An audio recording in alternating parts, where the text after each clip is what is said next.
So you've seen it, I've seen it, it's everywhere all over the interwebs, and that is potentially you in AI. So this video right now may not even be me. It could be an AI version of myself that sounds like me based on AI learning and looks like me based on whatever the model is that I use to record myself. Whether you believe it or not, that technology exists. So in this week's episode, we're diving into how YouTube is now going to start interpreting that content based on how you're using it in your regular YouTube videos. Let's dive in. Welcome to the Video Simplified podcast, where I help you simplify the video creation process to help you reach wider and connect deeper with the people that need you the most. From learning to use your camera to simplifying video strategies to help you grow your brand and share your vision using video. So let's jump right into today's episode. What is up, entrepreneurs? Welcome back to the Video Simplified podcast. It is me, your hostess, the mostess, Diana Gladney. I'm pumped and excited, as I always am, that YouTube is now starting to receive this a little bit better. I think YouTube has probably been one of the more tech-friendly based platforms just because their bread and butter is video. That there's a lot of different ways to use video. I even recently was searching for something on YouTube, and unfortunately it showed me an AI-based video. Immediate turn off just because it was done pretty poorly. And it was kind of like one of those things that felt like just because you can, they did. And it's like, that doesn't mean it's going to be the best. But at the same time, it doesn't mean that that's not going to work. You know, not going to work. Two double negatives there. But it literally is at the point now with AI technology and the stuff that is available or becoming available and doing a really good job, that elements of your video may not really be the person that you're watching. Now, there's two schools of thought around this on the how you could potentially start to use this. So the first one is you get something that looks like you, or I'm going to say like a caricature of yourself, because if I'm wearing a black shirt right now, which would probably be like the best way to do this, but then my hair always kind of changes a little bit. Sometimes it's down, sometimes it's over to the left, and sometimes it's up, like kind of how it is now. So I'm wondering how it would handle things like that, like with my hair, or have dreadlocks, all these individual pieces of your hair. So stuff like that. Do you have jewelry? That stuff is easily, faked in or out. But how is it going to learn you? It's a caricature of you. And so it's learning based off of what you do. And I'll show you an example of that in a bit. And if you're listening to this episode, you definitely want to check out the video version of this. I highly encourage that you do so. The other way of AI in your videos could be like the one that I saw that was not great. It was basically a digital version that's not replicated necessarily off anybody, or it could be, which I think just having a little bit of foresight into this, if you have any kind of like face, so to speak, that might be used for third-party B-roll stock footage, I think AI generated stock footage is going to become a thing. So when you need an example, they don't have to get a license necessarily from a person, but you could, and they make AI versions of that. Again, this is just me thinking ahead of what potentially could be, when I think it's very logical that you have like I would record versions of myself doing a podcast, vlogging, whatever. And I could sell the license to that for people to use, no different than Storyblocks. And it's real people, but then it's AI people or versions of themselves. Like maybe they record 1,000 actions of them doing something. And so now you have every way of doing that. Fun fact here. If you know who Jet Li is, amazing martial artist and just incredible actor. I think he is. But he didn't. When his career stopped as far as him doing roles is because the contract said that they wanted perpetual, which means it's never ending, a license to record his actions and record himself. So eventually at some point, everybody ages to the point of death. And they wanted to be able to record all his actions so they can keep using him and models of him until eons, whatever they prefer, whatever they want to use. And he was like, no, if you're paying me for this role only, the use of this role only, and the use of whatever moves that I show, create, or help to, choreograph, do any kind of choreography work for. That's all you're paying for. You're not paying to use how he does a punch or how he does a kick or how he does a block or whatever in perpetual use, because then you can just make them. And he refused. And that was one of the last times I remember hearing him do a movie. Was a decline for one, because that was in the contract. And if you kept up with or even heard around in the rumor mill or something, at least seen it on like Instagram stories or YouTube stories, even, how the Screen Actors Guild, or SAG here in the US, you had basically the writers and different actors and actresses on strike based on their content and the stuff that they create, because they were going off of like how they don't get paid on streaming stuff. So they did the movie in 2012 movie. Let's say it becomes a cult classic of something. Some people love like Back to the Future. Back to the Future is a cult classic. People love that movie like crazy.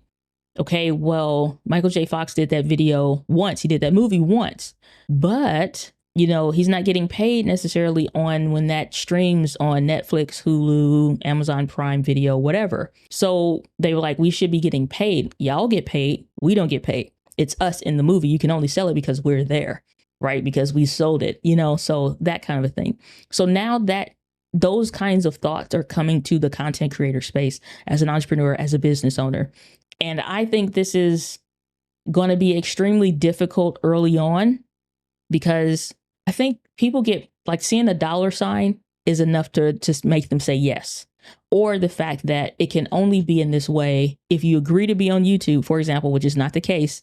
But I'm just saying, I think this will become a bigger conversation moving forward. And as entrepreneurs, it makes sense. And as just individuals, it makes sense, because you are intellectual property. Me doing this right now, intellectual property, it's mine. I literally earlier today on my main YouTube channel had to go through because I saw YouTube flagged a video that somebody literally ripped the entire video of me at the desk doing my thing and posted it on their YouTube channel. And so I put for a takedown notice. And so within a few hours, it was taken down. Why? Because I am the owner. I own the rights to the content. I own the rights to what I'm saying. I own the rights to my likeness and all that stuff, which is why you have to have photo and video releases. Like I said, I think it'll become a day when the platforms decide, and it'll probably become a bigger issue than it is now. But your digital rights will start to become a bigger conversation, in that, can somebody take an image or likeness of myself because I'm on the platform and use it in some other kind of way? Is it where you have to sign off on this now in terms of terms and conditions for certain platforms, and let them choose to use it however they prefer because you agree to be on the platform? Think about when TikTok first came out and the terms and conditions around that and all the weirdo stuff. Just Google it, right? Just Google it. I don't want to get off into that, but just Google some of the stuff that was coming up. It was pretty weird and pretty wild, and it's like definitely uncomfortable as far as that was concerned. So now here we are in this AI world, and not only do we have to worry about various apps that maybe are creating the things and, shady characters that play in that realm. It's always going to be shady characters in anything. But now YouTube has come out and made a statement, and I'm going to share with you all what this actually looks like in real life. But let's go to the article real quick of what YouTube is saying and their approach now moving forward to you being in some version of an AI, and it's a couple different ways. So I want to read through this article with you. So this is a recent article that came out on YouTube's official blog post. I put a link to it in the description and the show notes in order for you to check it out. It's called Our Approach to Responsible AI Innovation, because YouTube is paying attention to this as well. And so AI really introduces a big question mark of who owns the right to this, and how should it be if it's not even a real person, but it's a likeness of a person. Like, it's really big gray areas around this. So here's what they're saying over the next couple of months, what we can expect to see into the new year. So here's what they're saying in their disclosures, requirements, and new content labels. We believe it's in everyone's interest to maintain a healthy ecosystem of information on YouTube. We have longstanding policies that prohibit technically manipulated content that misleads viewers and may pose a serious risk of egregious harm. However, AI's powerful new forms of storytelling can also be used to generate content that has the potential to mislead viewers, partially if they're unaware that the video has been altered or is synthetically created. This is a terminology that now we're seeing as far as human beings and us as content creating entrepreneurs. And that's like, is this the real natural original version, or is this a synthetic sentient being that is replicating, me or not? And so it says, to address this concern over the coming months, we'll introduce updates that inform viewers when the content that they're seeing is synthetic. Specifically, will require creators to disclose when they've created altered or synthetic content that is realistic, including in using AI tools. So when creators upload content, we will have new options for them to select to indicate that it contains realistic, altered, or synthetic material. For example, this could be an AI generated video that realistically depicts an event that has never happened, or content showing someone saying or doing something they didn't actually do. Two schools of thought come to play on this particular section right here. This is something that I wonder how much of the person or how much of the video has to be, quote unquote, synthetically created in order for us to say yes or no. Because it's not like a video is sponsored or not sponsored. That's an easy yes or no. There's no in between kind of a thing. And in between maybe would have been if they sent it to you for free in exchange for video type stuff that you'll see with a bunch of, Amazon based smaller products or whatever. So sometimes you'll see that even with some of the bigger brands you'll see, or more common brands, you'll see that. But it's still not where that person has any say. There's no contract per se or nothing like that. Still a fine line. Did you get paid? Yes or no? Now, it's a little bit of a gray line there, but I'm not going to get into the technicalities of that. But it's like, did you receive an actual cash payment for this? Yes or no? And so those disclosures are easy for that. With AI, not so much, because there is a company that I got a chance to meet at Social Media Marketing World 2023 where it talked about AI digital product placements. So let's say, for example, I did a brand deal with Ecamm. And this is, as I'm showing on the screen, the Ecamm Creator Cup Thermos.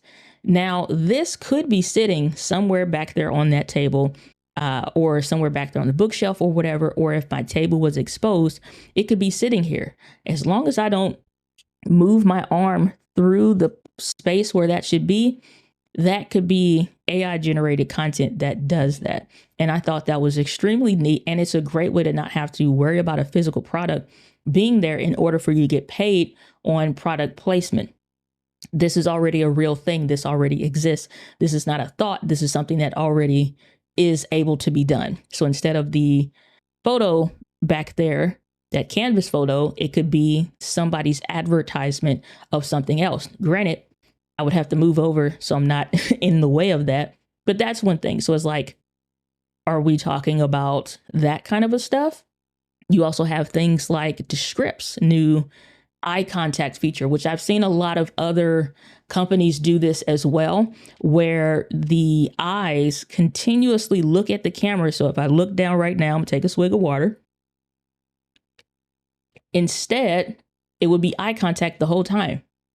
A little weird, looks a little creepy, but some people are self-conscious about looking at the screen, reading, and so losing eye contact with the camera versus being able to do that, whether that's an ad read or whatever, and your eyes are constantly looking at the lens digitally. So that's a form of a synthetic version of yourself, one with eye contact, one without. Is it like, what's the limits there? You have other small stuff like, and this is getting a little into the nitty gritty, but the AI generative fill or something like that. So I have a zit that I'm healing on my chin. What if I just smooth that over and I get rid of the hyperpigmentation and stuff like that? Hell, the camera has AI stuff in it. So it's like, what if it completely removes a scar or something that you have? And it's able to keep track of that in real time. Do I have to do that? If I'm using Descript's eye replacement thing, do I have to do that? So what's the deal? Now I'm gonna show you a version of a person that you would know and recognize but it's not really them. It's like that other way I talked about early on. So let me switch over and I'll show you that. If you're listening to this episode, you're going to want to watch this part. So this is a version of Ray Edwards that he was playing with an app. I think it's called, I can't remember the name of it. I'll put a link to it in the show notes if I remember to. But this is an AI version of himself. It is not really him. This is just something I saw come up in my feed, but it's not something where, like, if I had watched it long enough, but on a small screen, even smaller on your smartphone, watching it, scrolling through your feed, it wasn't uber noticeable at first. It's like, something's a little weird here or whatever. Then when he said it, I was like, okay, let me watch it again. And you can point out some of the imperfections in parts where it doesn't understand that a human would do this all the time. But let me play this and let you see it. Hey there, y'all. This is not really me. It's 100% AI generated, both image and voice. All I had to do was talk to the camera for 2 minutes, upload that video, and a few minutes later, here we are. I'm just working on training my avatar better. There's a lot of potential in this technology, and it's relatively cheap. I'll keep you updated on my progress. You see how weird like it is, of how pretty accurate that is. That is wild. So a couple areas that I noticed where it was different. Watching again, it's like the creases at the top of his mouth.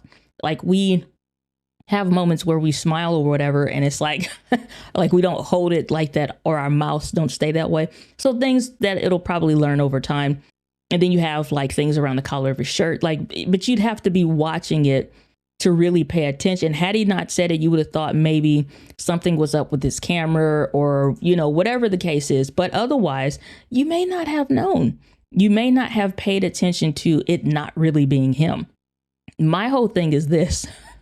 That's weird of how accurate it is, though, for what it is. Like, this stuff is super new. So that is what YouTube would consider a synthetic version. If he produced a video, if he produced that short on his channel, there now would be a label that comes up on YouTube where you have to select, is this really you?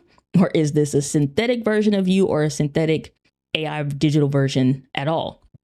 So on YouTube's blog post, like I said, they talk about this of how they want to go about dealing with it. But I think it'll be okay. I want to go back to the blog post, though, so that you can see what that looks like. So on the screen, you'll see where on the left hand side, you'll see like the smartphone option, and it'll say a little flag, similar to how when it was 2020, early 2020, we all know what happened, right? So anybody that was talking about it at that point, anything politics or health wise, they had a little flag that popped up in their videos. So here, little information card says altered or synthetic content. This is interesting because the more that we start to see this, the more that we use it logically in our business and where it makes sense. Because so for example, this past week, I had issues with my computer. I had issues with it working. I couldn't record and couldn't use Ecamm. So I was like, okay, well, me to take it off this kind of a setup and to go in the back or whatever, just for the stuff I needed to do, like doing these podcasts back to back and how I connect my microphone and blah, blah, blah. It would be more work than a little bit than to fix the issue. Got a new computer. Now we're good to go, right? Because the computer was huffing and puffing as it was anyway, and running into some physical errors and issues. Neither here nor there. But could I have made some videos, or made some of the videos of that I needed to, using a synthetic version of myself that I can take the year's worth of content, or more accurately, the last year of content or versions of myself, put that into an AI engine or model to learn from, and just use that? Yeah. And it would have been way better than anything else. There are some blog posts where we have an audio version of it. And I used this script I read for a couple hours, and this is in 30-minute chunks, where it could learn my inflections. And the way I talk on the podcast, just like this, is very different than when I'm giving a presentation. that version of my voice, it's much louder, higher inflections, more energetic, because that's the way that I need to present in order to, like when you're on stage, so that you're seen at 100%. Because if the camera, zaps 20%, being on stage sometimes can zap like 40, 45, 50%. So you need to give more oomph in order to come out normal. Same thing on camera. Give more energy in order to come out normal. So I recorded myself, and it wound up being like 2.5 hours worth of me talking over several months or what have you. And so I was able to have an audio version of the blog post without me having to actually read it. I just pasted in the content, use my voice style, which I have, for example, would be like a podcast, fireside chat style content, would be a YouTube video style voice inflections or whatever. And let's say a presentation style voice. Let's say those are my 3 voice styles, which are very representative to what is actually in the script. If I selected that voice style, then all of them sound like, is this the best one that you would do? And should you, like, all those higher inflections and stuff like that? Okay, well, even this one, that depending on what it is, like it could be just this topic alone. Maybe this isn't my voice. Maybe it's an AI generated version of that. That stuff has already been available in the script, and it did a bangarang Peter job. The only things that it got wrong or weird was like numbers and letter sequences. So if I say something like the Sony ZV-E10 or it's saying the Sony ZV dash, may not say the dash, it's like the Sony ZV-E10 or something like that, or Sony A6700. It's like, it's not saying it together all ways and stuff like that. But it can learn. And that's the thing. That was the point of doing so many readings and examples and pasting in examples of me saying stuff, so it knew how to pull and mix and match different things. Well, now we got that ability to do that for our regular videos. What if, like I said, I didn't have to wait and I could just post that regular video, especially if it's short stuff, and you could go on vacation instead of having to batch record a bunch of content. Maybe you create AI synthetic versions of yourself in order to do certain things to where it wouldn't be necessarily weird. Now, I think the version of Ray, like I said, it got stuck on him smiling. To know the difference between smiling versus not smiling or whatever. But I think it's cool that YouTube will let people know if it's really you or not. But I'm really curious how this is going to go moving forward, just because it's super weird right now, but it has a lot of potential. So I'm really curious, is this something that you could see yourself doing, some synthetic version of yourself? And I'm really curious how much YouTube plans to make us hit that, category. Like if I'm only using the eye thing, I'm actually presenting the information, but I'm just using a synthetic set of eyes so I could look at the screen or look at the camera all the time versus you can tell I'm looking at the screen or whatever. So I'm curious how deep down the rabbit hole is going to be. I'll put the description in the show notes and description for this video podcast where you can see that for yourself. I even put a link to Ray so you can check it out for yourself and look at it on your phone and see, like, if you're just scrolling about, would you initially be able to tell, or, not so much? How big does it stand out? I'm curious. Let me know your thoughts. But that's where I'm gonna leave it for this week's episode of the Video Simplified podcast. And as I love to end all of my episodes, the winds of life blows on us all, but it is how you set your sails. With that, guys, a little passion. I'll see you on the next episode of the Video Simplified podcast. Take care. Thanks for tuning into this week's episode, but the value doesn't stop there. For more in-depth trainings, courses, and growing your brand using video, join the Video Simplified community at videosimplified.live.